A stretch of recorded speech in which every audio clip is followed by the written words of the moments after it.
but the original you have to imagine somewhat larger. But, what we do read, the women having arrived at the tomb, discovering that stone rolled away, the message of the angels proclaimed to them that Jesus was alive. They in turn go back, they tell the disciples.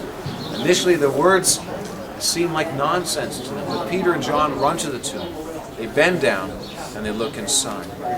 What they're able to see, despite being very early in the morning, the grave clothes lying as they were in a window, like that on the right of the doorway, known as the soul window, certainly would provide enough light, despite the hour of the day, to reveal through the darkness what was left in the tomb. Now the women actually saw two angels inside the tomb at the head of the grave. Mark's Gospel tells us that took place on the right-hand side of the tomb.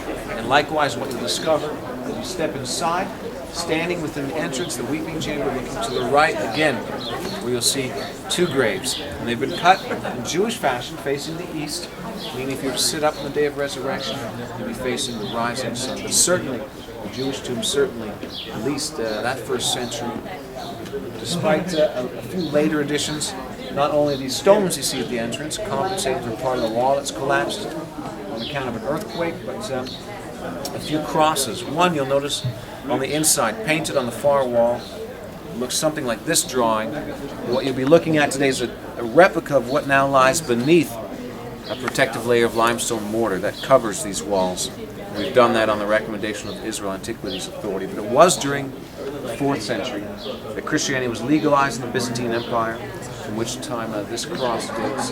It was during that time as well that pilgrims began to come to the Holy Land. Churches established here. Some would suggest this to be one of those places of adoration. You'll notice an arch over the tomb, and in addition to a cornerstone just left of the rolling stone, there is an area on which a column would have stood. So together, what that indicates is a covering or rooftop, like a later addition, perhaps a church, a chapel built here at some point in time. So, all that to consider. Well, this is a different rolling stone. The original somewhat larger, and to the left of the rolling stone there's a cornerstone. And that's actually part of the foundation, and on there a column would have stood lining up with the far arch there. And so it might be possible to imagine, again, covering 1 to 1.5 tons.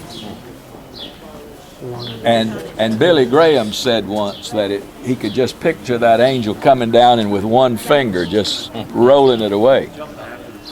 When you look on the other side of this crowd, over there under those flowers, see those flowers? There's a big crack from the earthquake, and that's confirmed by archaeologists. That has been an earthquake. Everything in here fits. If you read the Gospel of John, there was a garden. And in the garden was a tomb, an empty tomb, in which no one had ever been put. And so all the evidence, and it was marked early as that you'll see some crosses around. It was marked very early, in early times, as a very sacred place. So anyway, all of the evidence in the Gospel of